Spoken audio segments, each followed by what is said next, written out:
appetite for horror. You think that guy's still out there? What's up with you and this clown all of a sudden? You're like obsessed. They never found his body. What if he decides to come back here? I wouldn't worry about it. Wait a minute, aren't you that guy from the costume shop? Sir, what are you doing? It wasn't me. He was covered in blood on his shirt and his hands when he got here.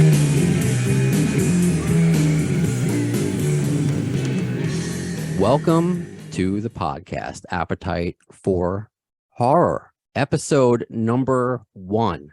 The debut episode. My name is Brando. I am really excited to do this because I just find myself more than anything else in my spare time, much to the chagrin of my wife, watching horror movies. You know, we get along with a lot of things, but she'll go in the other room. She doesn't even want to hear it. So when I told her that I was rewatching Terrifier and then rewatching Terrifier2, Michael Leavy, I had to put the headphones on like I'm wearing right now. I couldn't even or listen to it in another room. So I'm honored to have you on our debut episode. Michael Leavy, actor, producer. I believe you probably have a lot more titles. And I want to get to know you in addition to talking about Terrifier. But just thank you for joining us, Michael Leavy. I'm honored to be here and really honored to be your first guest. That's really exciting. Congratulations on the new podcast. And I'm the same way. I'm lucky that my wife has now adapted to it where she'll join in on the horror films with me. That wasn't always the case, but now it just seems to be our go-to. It's, you know, and again, I love comedy and stuff like that, but it's always, hey, we sit down and I just start, you know, shuffling through the horror stuff. And so I'm right there with you, bud. This is a spin-off podcast of something I do, Appetite for Distortion and Guns N' Roses podcast. And, you know, my wife's favorite band is Dave Matthews. My favorite band is GNR. She'll come to GNR shows. We'll meet there. I've tried Dave Matthews. It's not for me, but whatever. Horror, she needs some convincing. And sometimes I'm like, you know what? It's not so bad. Okay, maybe it's one of those like it's not the House on Haunted Hill, but one of those, I'm just trying to think of those Netflix series that have been coming out lately, Blumhouse, or I can't think of the name right now. The Watcher. I haven't seen that yet. I enjoyed it. That might be something your wife can get into. It's not too gruesome or any of that stuff. It's a good story. It's very dramatic as well. So maybe ease it. And there's a lot of comedy actors involved in that. So maybe that's a good one to come together on. Actually, a better example, more fresh in my mind, is the Cabinet of Secrets. So not the Cabinet of the Guillermo del Toro thing. Yes, I just started that recently. And yeah, it's in some episodes I'm like, whoa, this is pretty brutal and great. Like with what's her name? Kate Micucci. She's great.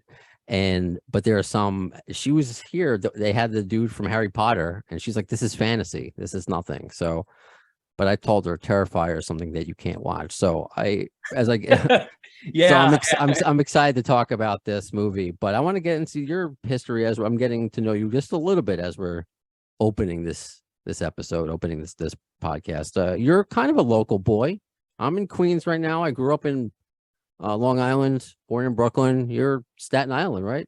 Yes, that's correct. I'm from Staten Island, born and raised. So right here in New York, one of the 5 boroughs, and got my start off of stealing my mom's video camera when I was a kid. And with my brother, we would make home movies and shoot them with neighborhood kids. And I used to scroll paper towel rolls after typing the credits on my grandmother's typewriter, and used to put them on the paper towel roll and film it and pull it. So this way I would get a scroll. Never knew how to edit, never knew any of that. So it was all done in camera. Really enjoyed acting and producing and directing. And that's really, where I kind of started shifting in my career, was a lot of directing stuff. Went to Monsignor Farrell High School, which is a local high school here in Staten Island. I ran my high school television TV studio and started doing skits and short films there. Went on to college and continued doing short films and started to take it seriously as a career. Partnered up with not only my brother, but somebody that I actually went to grammar school with and high school and college, Steve Della Sala, who they're all part of the Terrifier universe now as well. And, directed short films, shot short films, acted in short films, produced, and did our first feature, Abnormal Attraction, with Malcolm McDowell, Gilbert Gottfried, Tyler Mane, Leslie Easterbrook, Bruce Davison, Really great cast. It was kind of a horror comedy. And from there, got involved with the Terrifier franchise, and then things just, took off. And so here we are, and I'm someone who, like you said, yeah, I'm an actor, I'm a producer, but I'm also a director of some of my own stuff. And I just love the genre. I love the business, and it's something that I always knew that I wanted to do, was born to do, and there was no option B for me. What would you say comes first? Is there a hat? I mean, you literally are wearing a hat right now, but it doesn't say anything on it. But is there a hat Just you wear the first? Fuzz on the Lens logo right there. That's it. Yeah, your company, exactly. That was my way of segueing, getting you a plug in there. But is it acting? Did you always want to be behind the camera? Like, what do you remember? Like, I guess when you first saw your horror movie, did you know like what you wanted to be within that world? Right. Always was attracted to acting. I guess everyone is, because that's what you see, right? And if someone was to put a gun to my head and say you can only do one, I would choose acting because it's the most fun. But if I know where I'm best at, and that is really directing and producing, but I don't like producing as much because there's a lot more stress. Directing, you have a lot more creative control, and so really directing is what I'm best suited for, and that's what I like to do the most. But again, if someone was to put a gun to my head, the most fun is definitely acting, but I'd say a hybrid of those two. Well, somebody didn't put a gun to your head, but they put a saw to your head. Hold on. I think I got it right here in my virtual background. Yeah, there it is. Your head being sawed off by Art the Clown, which That's is right. that's the beauty of Zoom. If you're watching this on a YouTube channel, I'm putting this on the Appetite for Distortion YouTube channel, and a separate Appetite for Horror thing on all where you get your favorite podcast. But tell me about that scene. I want to ask about that because you go from an actor, especially from Terrifier 1, where it's Will the Exterminator, right? Or like a maintenance man, right? Yep. And then from this to the second one, where you're the first assistant director. So I would love to follow that path a little bit. But if you can tell me about the initial getting involved in this project, because there are a lot of killer clown movies out there. My favorite movie of all time happens to be Killer Clowns from Outer Space. So there's a bar. I mean, I know it's different, but not really. I mean, because it's interesting when I see Art the Clown. Okay, so I saw the first one, if I may, before you go, I learn more about you. I think it was on Netflix, the first one, when I first saw it. And Netflix is really hit or miss. And I don't know why. Maybe I'm desensitized. Once you've seen a Serbian film, once you've seen the Human Centipede trilogy, it's like you're immune. But wow, the Terrifier stay with me. Wow. I mean, especially that scene, if people know, you should, spoiler alert for a movie that's a few years old. Yeah, what you're making the shape. Stuck with me. And of course, go back to watch All Hallows Eve and to see the creation of this character and the violence and over the top, and just, it may scare some people off because there are horror fans I see out there. I mean, while overwhelmingly this is successful, but just like, whoa, this is even a lot for me. Not for me, Brandon. But so, like, what did you think when you got involved? Yeah, so it's interesting. My path to getting involved and becoming really a major hitter with the Terrifier franchise is interesting. So I mentioned the Abnormal Attraction. I was directing that film, again, a horror comedy. And our sound guy and producer, Jason Milstein, said to us, hey, I have this producer that would love to come by. He's just getting into the film business. He was a Wall Street guy, and he's directing his own film called Joe's War.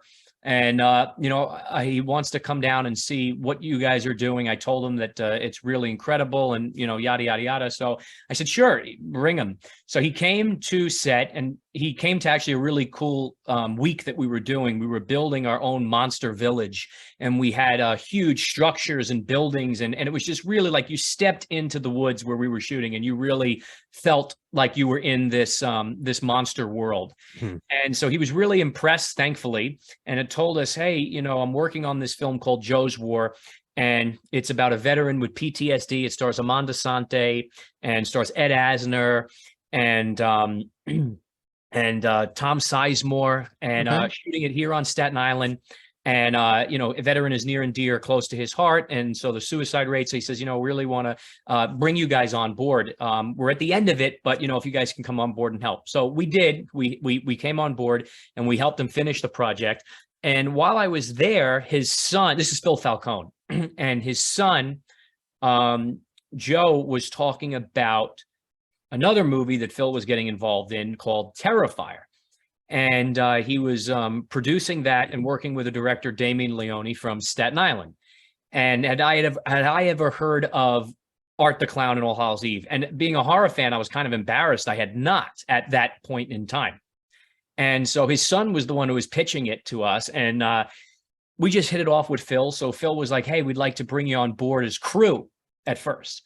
And, help us, get this film to the finish line and whatever. So we came on board initially as crew, and we were doing sound, and we were doing second unit stuff and helping with lighting and whatever. And what happened was they were looking to beef up some of the kills in the movie. Well, before that, actually, Damien was looking for 2 cops at the end of the film. And so Phil was pitching me as an actor. He says, Mike's an actor, and Steve De La Salle is an actor, and his brother Jason's an actor, whatever. And he goes, why don't they audition for the stuff? They're in-house, they're part of the crew, and this would just be easy. Mm-hmm. So we sent the tape into Damien, and I got the role as the cop at the end at first. And Steve got the role of the other cop. So we were going to do it. And then somehow, some way, the stars aligned, and Damien wanted to do another kill scene. He says, we want to do something really cool. We want to do like one of the most gruesome, awesome decapitation, beheading scenes in cinema history where you actually see it. You don't cut away, you see it. And he goes, would you have the acting chops and the ability of what I'm looking for this role. Would you do it? And at first I was really nervous to do it because I actually had a bad head casting experience in the past with another film we were doing. So I opened up to Damien about this, but he was really cool in the way he talked about it. And he says, you're in good hands. And I just felt a lot of trust there. So I said, you know what, let's just do it. For me, it was overcoming that fear, and also something cool. Like if you're going to be in a horror movie, I feel like you got to go out, you got to die in a cool way. So I felt that this was a really great, I can't believe I even debated it for like a second, but in knowing what happened. But I says, yeah, I'll do it. And then I said, but that cop role that is now open, would you mind if you want someone with similar abilities of my brother Jason? I'd love, to have him a part of this and the acting part. And Damien says, yeah, absolutely. So Jason ended up getting that part, and I ended up getting Will the Exterminator. So from there, it was just, again, working crew on Terrifier 1 and acting in it. We just hit it off, all of us, Damien, Phil, me, Jason, Steve, George, and became really good friends. And then when it came part to doing Terrifier 2 and Damien knowing my background and our background in producing and, directing and things like that, he says, we want to bring you on board in a much bigger capacity. Are you in? And I said, 100%. So, hammered out the details. And then before you know it, we're there on set and we're producers, and I'm an assistant director, and my brother Jason and Steve are working, lighting and gaffing and gripping and casting, and Jason was the casting director. And so it just kind of all fell into place. And again, we got closer through that experience, and now we're just keep moving forward with other films. We went into, I'm sure we'll get to it, we went into another film right after called Stream. And this was a film I'm directing. It's got a ton of horror icons in it, from Jeffrey Combs to Danielle Harris, Tim Reed, Tony Todd, Dee Wallace from E.T., Felissa Rose, people I can't talk about. Terry Kaiser, we just announced, from Weekend at Bernie's, is involved. So it's a monster cast. Mark Holton from Leprechaun, Dave Sheridan from Scary Movie. I mean, I'm forgetting, there's just so many. Terry Alexander from Days of the Dead. So it's a monster cast of horror icons and greats and scream queens. And I couldn't be more proud and excited of this film. It's our next thing from the producers of Terrifier 2. Damien does all the effects on this as well. So we love working together, and we're going to continue working together and on all different kinds of projects. And we've really formed a great, not only friendship, but a great business working relationship as well. Awesome. I love the juxtaposition, big word, of how brutal this film is and the family atmosphere that it takes to build this, the love and the care that goes into it, and just to destroy it all. It's so bizarre. There's a lot of fun on set. I mean, we're dancing, we're laughing. I mean, Terrifier set is one of the most funniest. You'd think we'd make it a comedy.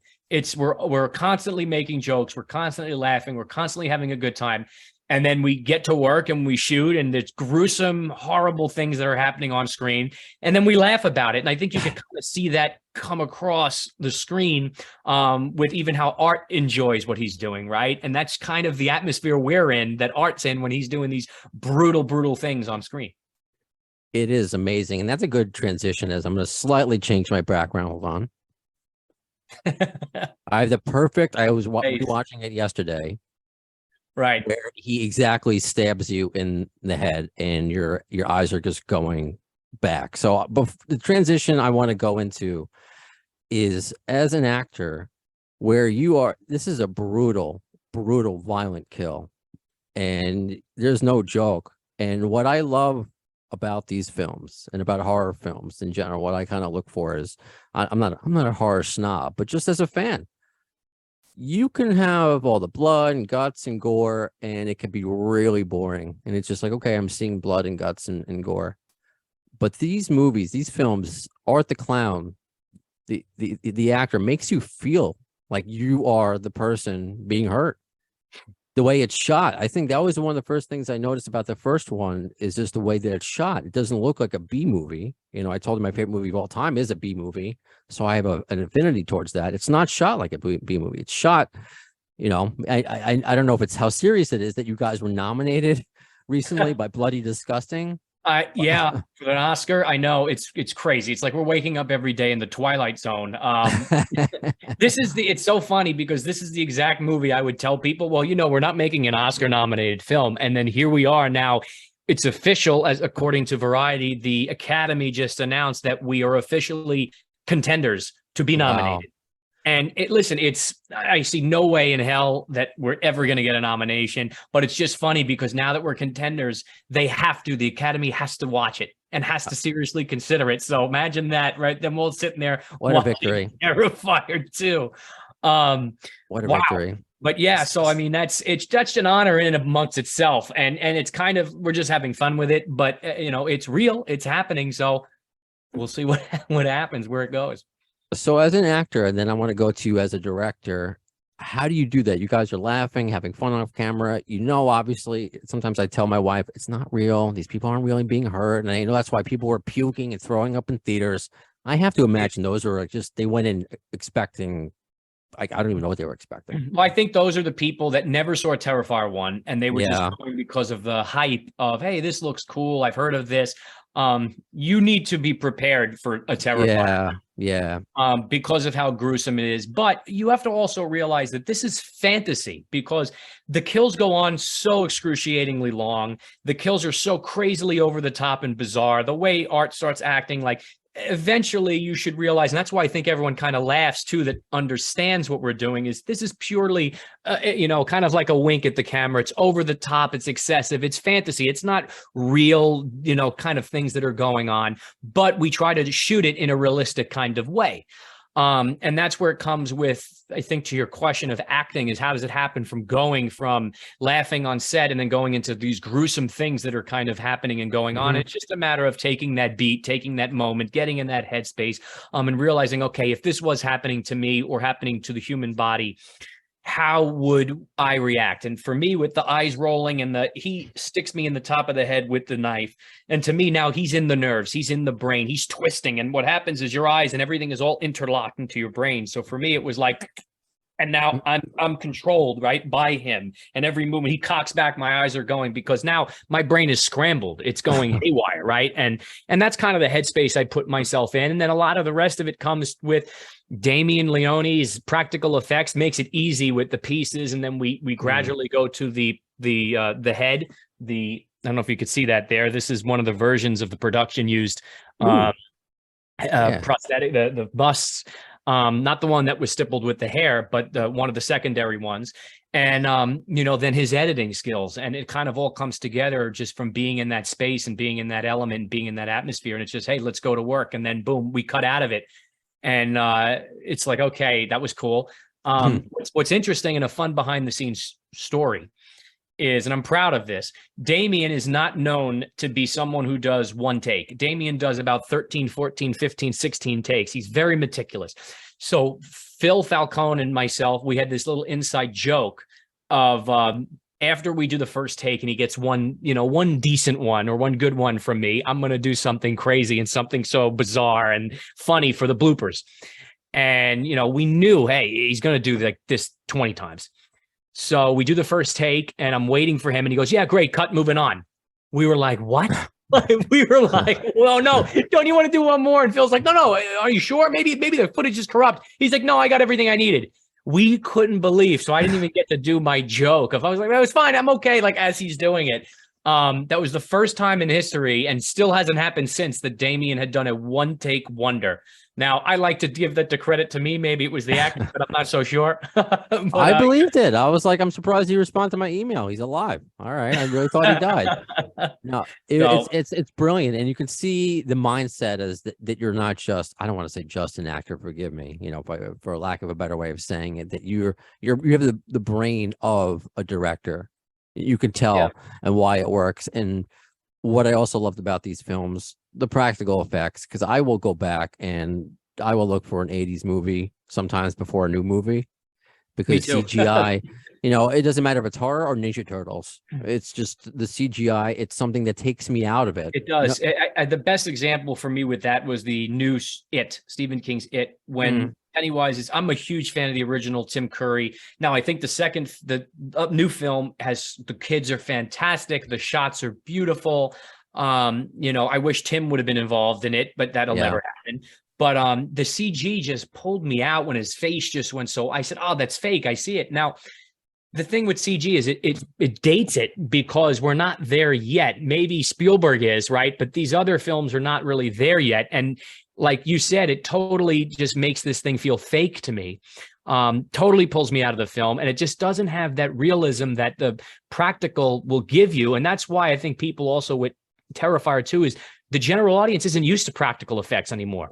There are certain people that thought we were really killing people in this movie. They thought it was grungy torture stuff, and it's not. And so there's a charm about practical effects, and that's something I'm a huge proponent of. And even when you're there filming, there's something about getting covered in blood. As much as I hate it when it's sticky and it's happening, there's just something really visceral and this experience that just makes it come off on screen. And that's why I was so adamant when we did stream right after Terrifier 2 that we keep that intact. And Damien brought his A game with the kills once again, and we kept it all practical, and that's something we're going to continue to do, at least horror films that I'm a part of.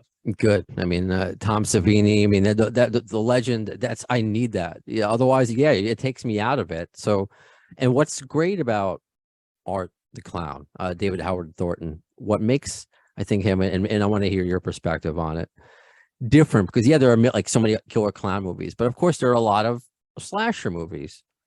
But if I look at Art the Clown versus like Jason Voorhees or Mike Myers, he could be slow, he can be fast, but it's not over the top. We're talking about being funny and making jokes. There are winks at the camera, but there's just like right after that, wow, does his facial expression turn it super, just like, whoa. Right. He can like go saying from nothing. He can go from like and right immediately on a dime, but you feel it. It doesn't feel forced. And that's a big credit to Dave. And that's a big credit to Damien and how he directs him. But Dave is just a natural talent. A lot of fun. It's interesting because he's known now for a guy or a clown, a character that does not speak. And he is someone that started his career in voice acting, where he's talking all the time. He's a huge, he could do a ton of different voices, and he's over the top, really nice guy, and he's known for a brutal silent killer. And seeing it firsthand and seeing what he brings to the character is something really special. And like we said, when the moments are supposed to be light and laughing, when he's got the eyes on and he's doing the playful thing, but I think that's what makes him so unique is that he's able to do that.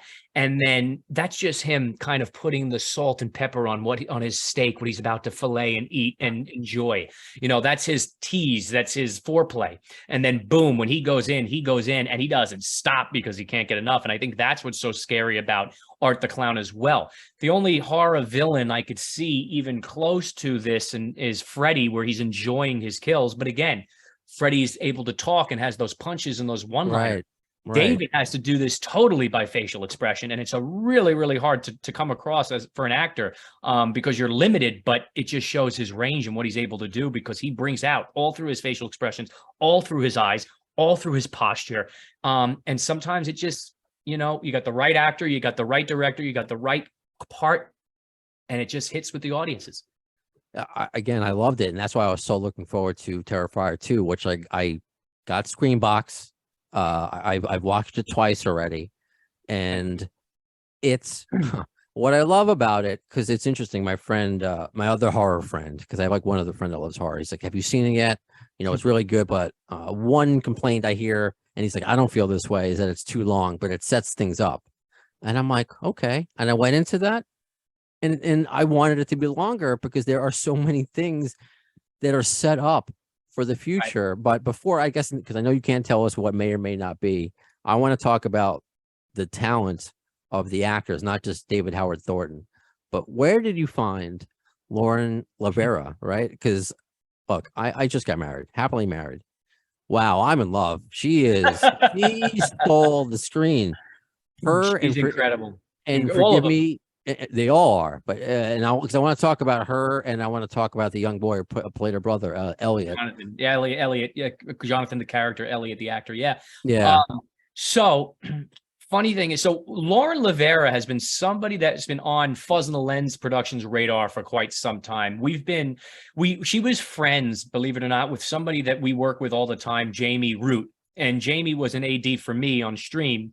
And so she's someone that we've just been keeping an eye on. And when it came time for Terrifier, coincidentally, she submitted for the role of Sienna. And we said, oh, that's the girl. That's Lauren Lavera we've been keeping an eye on. So Jason, my brother, who was the casting director for Terrifier 2, had shown her tape to Damien. And Damien fell in love immediately. And Damien's like, this is the girl. Jason's like, this is the girl. So she came in for a few test screenings and things. But it was just known from the beginning. Like, she knocked it out of the park. And she was someone we kept saying, like, oh my God, she's going to take off after this film. No one understands until they see her, you know, really what this role entails and what she brings to it. So it was just really, like I said, we saw her in a couple of short films through a friend of ours that knew her. She's a Philly girl, and she knocked it out of the park with the audition. She submitted through Actors Access, and Jason and Damien, they made the call, and they made the right call, and she really was incredible. As far as Elliot goes, Elliot has a YouTube channel, and Elliot Little Punk People, and he does interviews all at the conventions. Oh, that's who that kid is? Yeah. Yep. Oh, wow. Okay. Now I know who you're talking about. Wow, he's going up. Yes. So he loved horror, been doing it from the get-go.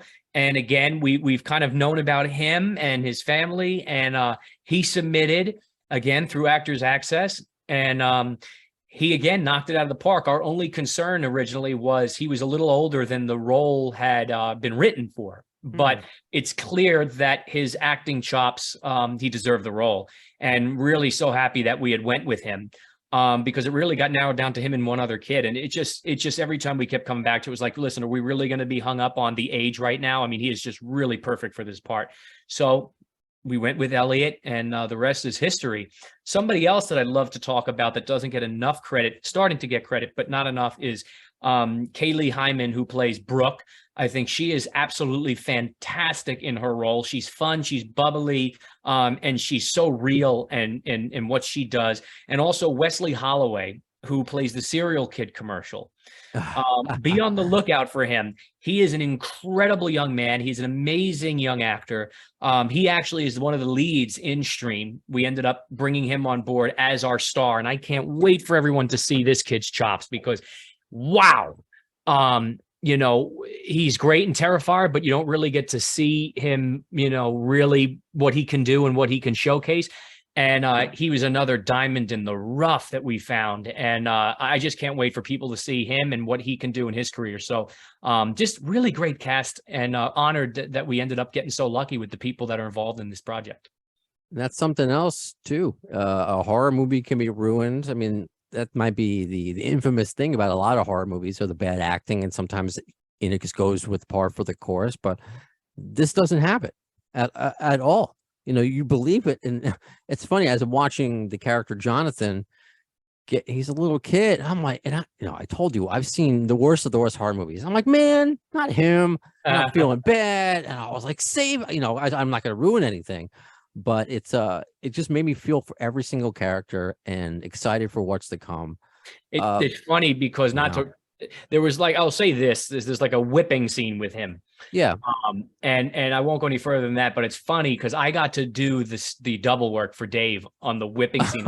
I got to whip Elliot in the chapel there, and what fun that was. But he's bringing it. I'm like, are you okay? And he's like, yeah, go harder. It's fine. Just hit me as hard as you can. So, oh man. And Dave's sitting there, and Dave's like, make me look good. Make me look good. He keep hitting the little bastard. Oh, that's too funny. Yeah, that's the scene I'm thinking of. And I'm just like, oh man, I'm feeling it. But I'm telling myself, like my wife, it's not real. It's not real. He's okay. He's okay. Yeah. But that shows the mark of a great horror movie. I do just want to ask about one other person in Terrifier 2. No spoilers, because I knew he was coming in, but I was surprised about when he came into the movie. Chris Jericho. Yep. So how did Chris Jericho get involved, and is he going to maybe be involved in future Fuzz on the Lens projects? Yeah. So for sure, yes to that question. We love Chris. Chris is amazing. Chris is a great guy. We were just with him at Fantastic Fest at the Terrifier North American premiere down in Austin, Texas. He's a huge supporter of Terrifier. He really is someone who pioneered this thing getting out there from the original. He watched it. He loved it. He enjoyed it. He would talk about it on his podcast. And him and Damien really hit it off. And he said, dude, if there's ever a Terrifier 2, I want in. And we were like, yeah, I mean, this is amazing. Yeah. So that's where that kind of came from. And Damien came up with a nice role for him. A fun role, and there's more I think that can be explored there with him in that role. Terrifier 3, we'll see. But yeah, that scene is it's an interesting, gruesome scene, is what I'll say, and it's a really perfect, I think, ending to the whole film, and will bring us into what we're looking to do with part 3. I can't wait. Any obviously it's the $1 million question. Is it being written now, or when could we possibly see? There are rumors about it maybe being 2 films. What can you? I just heard this. I heard this from Damien firsthand. That rumor is true. That it could potentially be a like a Lord of the Rings or Harry Potter A and B, 1 and Kill Bill kind of thing. Kill Bill. Whether it's 3 and 4 or 3A and 3B, whatever. Not sure yet. I know we don't want to do another 2-hour and 18-minute movie. Maybe that stays at 3. Damien always had the idea of doing a trilogy. There's so many ideas that are bouncing around right now. So it's all hearsay right now, but there is a treatment. We know where it wants to go. Damien has a very distinct plan. He knows where it's ending. I know where it's ending through him. I know a lot of it. I know some of it I don't know because he's still figuring it out. But there will be a Terrifier 3. We're just not sure when we're going to do it yet, but no script. But definitely a treatment, definitely a direction, and definitely we know the ending. Awesome. And what about stream?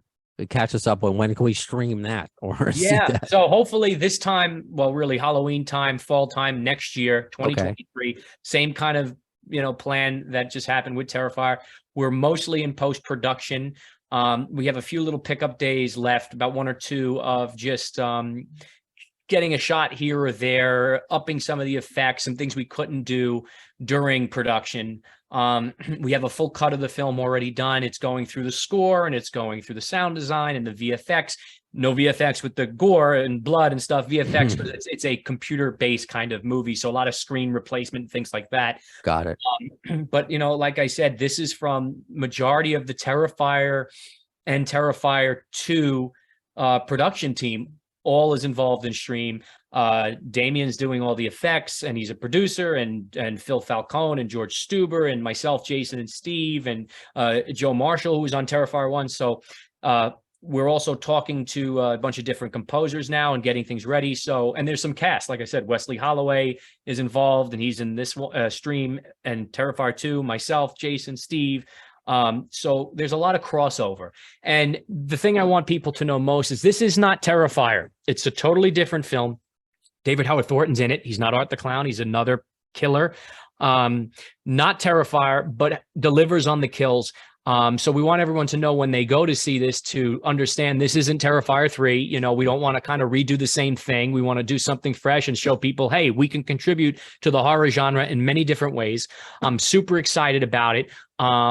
And I'm really excited to bring a new franchise and hopefully start something up that, you know, with the same success as Terrifier 2 and Terrifier. So we actually launched an Indiegogo campaign for finishing funds last year. It was really successful. We brought in over $120,000, which is insanity. It's still open for anybody who wants to get some merch or be a producer or, you know, all that kind of fun stuff to help us in the post-production process to get it finished. So you could check that out. You could see everybody who's involved in the cast, in the crew. And at the same token, you get to see some behind the scenes and see really what we're putting together and what we're working on. I love that, the behind the scenes, and I appreciate you sharing some of the behind the scenes today on the debut episode of Appetite for Horror. But real quick then, since I got to cross promote for a bit, you have a favorite Guns N' Roses song? Because I'm going to throw this in Appetite for Distortion. Are you a Guns N' Roses fan at all? I am. I have to say Welcome to the Jungle, right? I mean, that's reason being is it's near and dear to my heart because I went to, as I mentioned, Monsignor Farrell High School here in Staten Island, New York, and our mascot is a lion. And we call our stadium the Lion's Den. Sure. And so we would play Welcome to the Jungle every time our football team or sports teams would run out. So gotta go with that. Look at that. I use what's called, I phrase it as 6 degrees of GNR bacon on the Appetite. So I got it with the one of the producer, the director, the first, I guess, what was the title? The first assistant director of Terrifier 2? Yep. I was the first assistant director. So I'm the assistant director of Terrifier 2, working hand in hand with Damien and Phil, and also a producer. And obviously my production company put it together as well. As I get into doing more of these movie and theater interviews, because I'm a radio guy, I know this is like all these different titles for movies and stuff. So I got to get my head around that. I know all the radio names and lingo. So right. It's a whole new. It's its own terms. Like I learned when I was just getting into the film world, they kept saying, "Hey, get that stinger," and I kept saying, "What the hell is a stinger?" It's an extension cord. And bullets, get the bullets, and the bullets are clothespins, so you can clip certain things up, like to lighting, you know, gels and stuff. So every industry has their own lingo and their own terms, so it gets tricky at the beginning. That's okay. Well, I'm figuring it out as I go. It's episode number 1, so I'm gonna end. You're doing good, first assistant director. You did good. Thank you. I appreciate that, and I like to end whether I've been on FM radio, classic rock, or my podcast with a certain quote or a saying. So I'm going to try this out. A quote from my favorite horror movie of all time, Killer Clowns from Outer Space. I don't know, Pooh. You know, there's something kind of peculiar around here.